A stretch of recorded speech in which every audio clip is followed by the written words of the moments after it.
Halo, nama saya adalah Ilham Nobita Akbar, sebuah karya cerita pendek berjudul Pulang ke Hati, dibacakan oleh penulisnya sendiri. Hari itu sangat berbeda suasana di desa.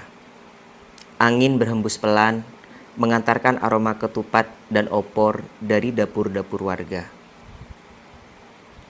Takbir sudah berkumandang sejak kemarin sore setelah selesai sholat maghrib hingga pagi ini. Ilham berdiri di depan pintu, memandangi jalan yang sudah dipenuhi oleh orang-orang yang pulang kampung. Anak-anak kecil berlarian, mengenakan baju baru. Pasangan-pasangan keluar berdampingan. Kelihatannya mereka bahagia, tapi tidak seperti Ilham. Dari tahun ke tahun, tetap begitu-begitu aja. Sudah banyak penolakan dari manusia. Gak ada perempuan yang mau sama Ilham. Entah kenapa. Bahkan seolah-olah Tuhan seperti juga menjauh darinya. Di dalam rumah, ayahnya menyindir dengan keras. Biasanya nih, kalau momen hari raya kayak gini, itu banyak pemuda-pemudi membawa pasangannya. Iya kan, Ma? Mamanya menjawab, gak kayak anak kita. Kerjaannya cuma main HP. Ilham hanya bisa memandangi mereka berdua. Tidak bisa menjawab apapun. Setelah selesai sholat Idul Fitri, para tamu berdatangan. Ada paman, bibi, bahkan sepupu-sepupu Ilham yang sering membuli dia. Mentang-mentang uangnya banyak, mentang-mentang dia sudah bertunangan, Bobby dan Bayu. Bobby sambil menggandeng pasangannya, sambil masuk ke ruang tamu. Ilham, masih sendiri aja. Dia duduk di sofa sebelah kanan. Disusul dengan Bayu yang juga membawa pasangannya. Bob, paling dia menunggu keajaiban dari Tuhan. Mana mungkin dia bisa tunangan. Dia juga duduk di sebelahnya Bobby. Tak lama dari itu tokoh Muhammadiyah bernama Pak Dilan, yang juga pamannya Ilham, masuk ke dalam rumah dan duduk di sofa di dekatnya pintu. Ilham berkata dalam hati sambil jantungnya tidak beraturan, "Ya Allah, orang yang kubayar saja gak mau bisa berpura-pura untuk menjadi kekasihku." Lalu selang 5 menit dari mereka berbincang-bincang di dalam ruang tamu, suara kaki terdengar berjalan mendekati pintu dengan suara lembut. "Assalamualaikum." Iya, itu Maya. Tapi bukan Maya yang pernah dikenal oleh Ilham. Maya yang mengenakan kerudung dengan rapi, bajunya longgar, layaknya seperti wanita solehah pada umumnya. Ilham terperangah, dia menjawab salamnya dengan terbata-bata. Waalaikumsalam, sambil melihat ke arah pintu. "Boleh masuk?" Ilham mengangguk sambil senyum. Lalu Ilham memperkenalkan Maya kepada mama dan ayahnya. "Mama, ayah, ini Maya. Insya Allah jadi calon istrinya Ilham." Ayahnya melihat dari atas ke bawah sambil mengangguk-angguk dan mengucapkan, "Masya Allah." Maya menghampiri mama. Dia bersalaman. Mama mengelus kepalanya hingga ke bahu. Setelah itu, Maya mulai bersalaman sama ayah. Dan Pak Dilan pun disalami oleh Maya. Bobby dan Bayu, mereka mencoba percaya diri. Berdiri dari kursi, mengulurkan tangan. Tapi Maya mencueki dia. Tangannya ditugupkan ke dadanya. Lalu Maya menghampiri Ilham, badannya mepet layaknya seperti pasangan romantis. Tetangga, ibu RT, dan semuanya yang berkunjung saat itu memuji kecantikan Maya. Mama dan ayah memperkenalkan Maya dengan bangga. "Ini nih calon menantu aku. Ini calon istrinya Ilham." Aku hanya bisa tersenyum. Maya mendekatkan wajahnya ke telinga aku. Maya berbisik, "Ingat ya Ham, aku berpura-pura seperti ini cuma 4 hari. Setelah itu, enggak." Aku hanya bisa mengangguk. Sampai 3 kali berturut-turut. "Ingat ya Ham, 4 hari aja. Kamu gak boleh foto, gak boleh story. Sebetulnya aku malu Ham, berpura-pura jadi pasangan kamu." Kembali Ilham hanya mengangguk pelan. Suara itu lebih kejam dari bulian Bobby dan Bayu. Sore pun tiba. Ilham dan Maya duduk di teras rumah sambil memperhatikan foto-foto yang ada di dalam ruang tamu. Lalu Maya menunjuk ke salah satu foto. Ham, itu Bobby sama Bayu ya? Ilham mengangguk. Tadi dia mencoba mengulurkan tangan, tapi aku gak terima dia. Aku cuekin. Begitulah balasan sama orang sombong yang suka membuli kamu. Sebetulnya Ham, dia itu gak tahu siapa kamu sebenarnya. Makanya dia membuli. Padahal kamu kan baik. Makasih, kata Ilham dengan lirih. Oh ya Ham, satu lagi. Nanti 4 hari lagi setelah aku pergi, kamu cepet-cepet bilang ya sama mama dan ayah. Kalau kita putus atau gimana, terserah deh, pokoknya kamu yang ngatur. Soalnya mereka baik banget. Aku dianggap seperti bagian dari mereka. Aku merasa bersalah Ham, kalau aku terus bersandiwara, pura-pura jadi pasangan kamu. Ilham menatap wajah Maya sambil menarik nafas. Mai, kita sholat maghrib berjamaah yuk. Seketika Maya berubah wajahnya menjadi ketus. Apaan sih? Heh, kamu jangan sok romantis ya Ham. Kalau mau sholat, sholat aja sana. Idih, sok romantis. Ilham lalu meninggalkan Maya. Dia bergegas untuk sholat. Setelah sholat, Ilham dan Maya menuju ke rumahnya Pak Dilan. Seperti biasa, kayak pasangan yang lagi main saat lebaran. Di rumahnya Pak Dilan sungguh luar biasa. Dia bukan hanya diberi jamuan, makanan mewah, tapi juga diberi petuah, nasihat-nasihat Islami oleh beliau. Maya pulang dari sana, pas di depan rumah Ilham lagi, dia membuka tasnya, mengeluarkan uang 300.000. Kata Maya, Ham, tadi Pak Dilan ngasih uang nih 300.000, kita bagi 2 ya. Gak usah May, ambil kamu aja. Anggap itu adalah bonus dari kontrak kita. Setelah itu, telepon Maya berbunyi. Tidididididit. Dilihat di layar, Mama. Diangkat sama Maya. Halo, iya Ma, ada apa? Maya, kamu kemana sih nak? Kenapa kamu gak pulang hari raya? Iya Ma, Maya masih sibuk di kampus. Mana ada kampus hari raya buka? Iya bawel, minal aizin wal faizin Ma. 4 hari lagi Maya pulang kok. Papa kamu tuh rindu katanya. Iya Ma, udah ya. Lalu teleponnya ditutup. Tak lama dari itu ayah Ilham keluar dari pintu. Ham, udah ke rumahnya Pak Dilan? Baru datang ya. Besok Maya dan kamu, kita sekeluarga semuanya mau ke Pamekasan, Madura. Ayah mau kenalin Maya ke keluarga Madura sana. Biar mereka tahu kalau kamu sudah punya calon. Maya menarik tangan Ilham. Ham, gak bisa. Ya, sorry, Maya gak bisa mau pulang. Tapi ayahnya sudah pergi. Ya begitulah ayah. Kalau sudah bicara, pasti harus dikabulkan. Waduh, kalau ayah kamu ngajak ke Madura, berarti kan nambah hari. Aku sudah ditelepon ibu. Aku ditanyain Jeffrey tuh. Aku mau tunangan. Mai, tenang. Sekarang kan udah masuk Isya. Kita sholat berjamaah dulu yuk. Heh, gue kan udah bilang sama lo, jangan sok romantis.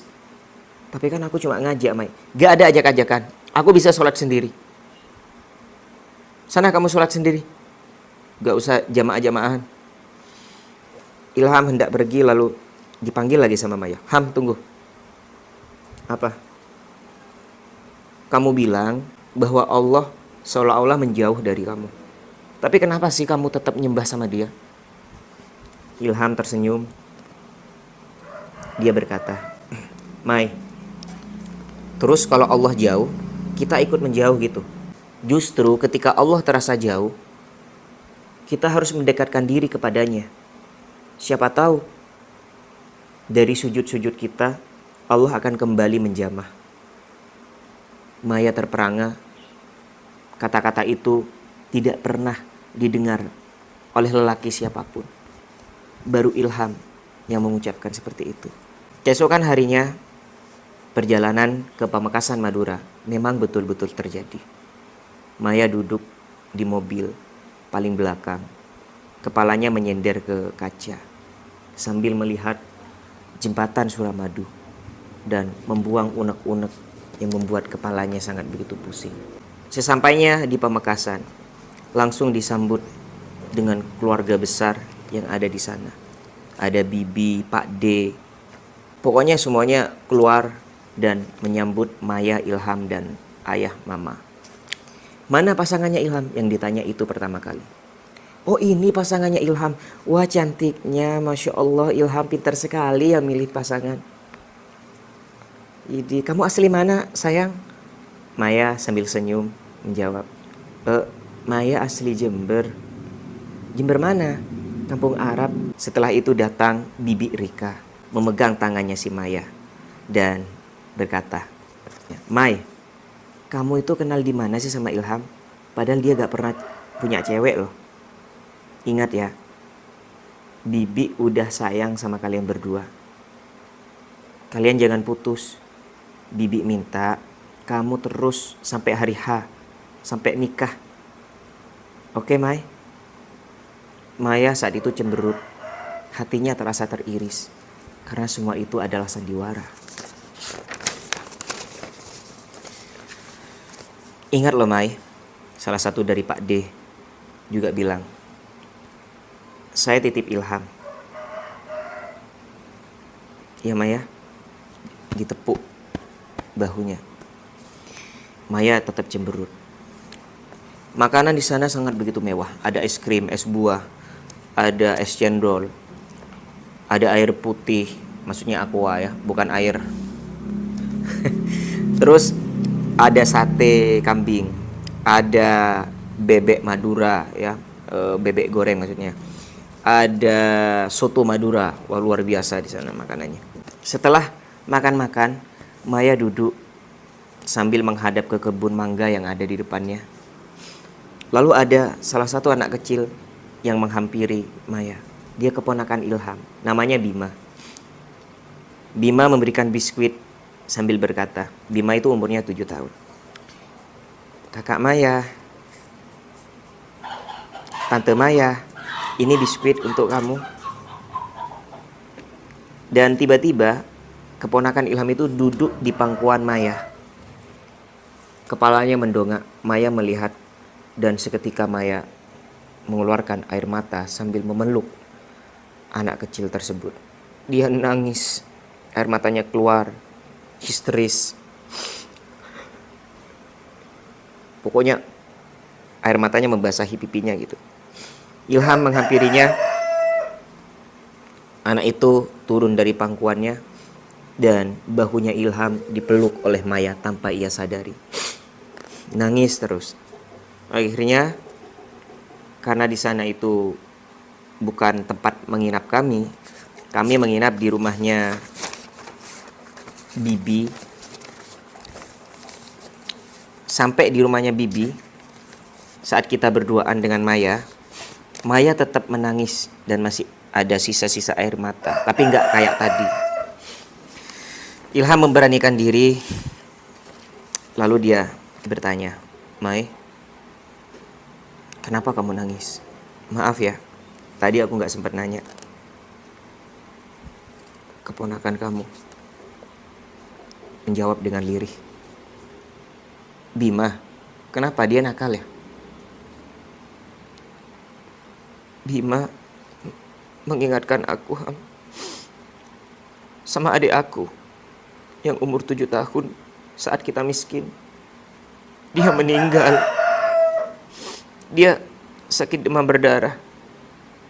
Ayah, dia sakit demam berdarah. Papa, Mama gak bisa sempat memeriksakan dia ke dokter. Dia meninggal, Ham. Ilham memandang penuh dalam kepada Maya. Dia meninggal sambil Maya memegang erat tangannya Ilham. Sabar ya, Mai. Sejak itulah Ham, aku marah sama Allah karena kemiskinan. Adik aku diambil. Mai, jadi kamu punya adik? Sambil mengatur nafas, Maya kan nangis.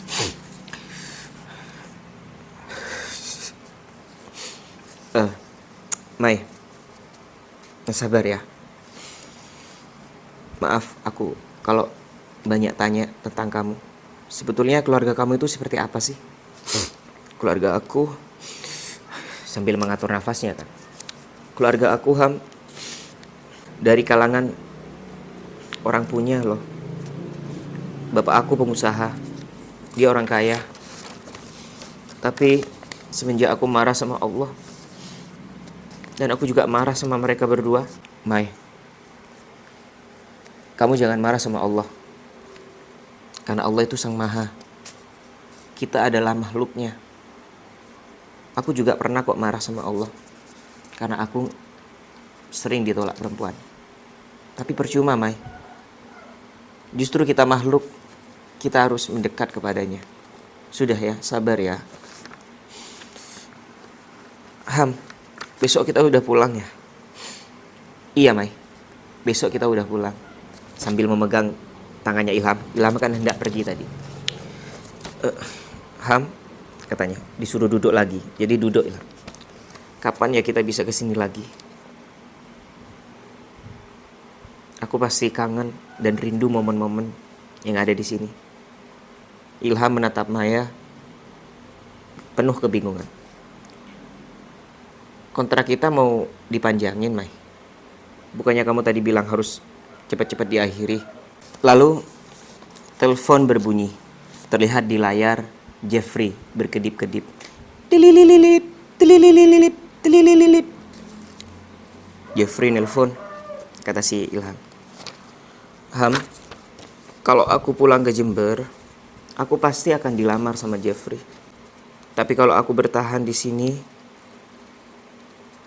aku tetap bersama kamu. Ayah, mama, bibi Erika, semuanya mereka orang-orang baik. Dan aku bukan seperti orang asing. Dan aku bukan seperti orang sewaan yang kamu sewa yang untuk sandiwara ini, Ham. Sepertinya aku berada di rumah, berada di jalan pulang. Ilham terdiam. Jadi, Ham, aku memilih kamu aja. Aku gak mau dilamar sama Jeffrey. Telepon kembali berbunyi. Jeffrey terus menelpon. Mai, maaf ya. Aku ini sudah banyak ditolak oleh perempuan. Aku banyak dinafikan oleh dunia. Bahkan Tuhan seolah-olah menjauh. Jangan sampai kamu karena baper, lalu kamu nerima aku. Lalu kamu memilih aku. Nanti kamu nyesel deh. Ham, bukannya kamu pernah bilang sama aku, justru kalau Allah terasa menjauh, kita mendekat kepadanya. Siapa tahu dia kembali menjamah. Sekarang Allah menjamah, Ham. Kamu dipertemukan dengan aku. Mai, aku banyak kekurangan, Mai. Ham, kamu jangan terlalu merendahkan dan tidak menghargai dirimu sendiri. Aku mau laporan sama Allah. Ayo kita sholat berjamaah, Ham. Aku mau laporan bahwa aku sudah menemukan orang yang benar. Orang yang nyaman. Bukan hanya kamu yang bikin nyaman, Ham, tapi keluargamu dan semuanya. Allah membiarkan aku tersesat. Dan sekarang aku menemukan jalan yang benar, yaitu kamu. Ilham saat itu bergetar. Jantungnya tidak berirama lagi. Dan dia bergegas berwudu. Ilham jadi imam, sholat, berduaan di belakang makmumnya Maya. Kali ini mereka berdua sholat. Kali ini mereka berdua bersama. Bukan dua orang yang bersandiwara, tapi dua orang yang saling mencintai, saling nyaman, saling bertemu, dan sama-sama saling menerima kekurangan dan mencintai.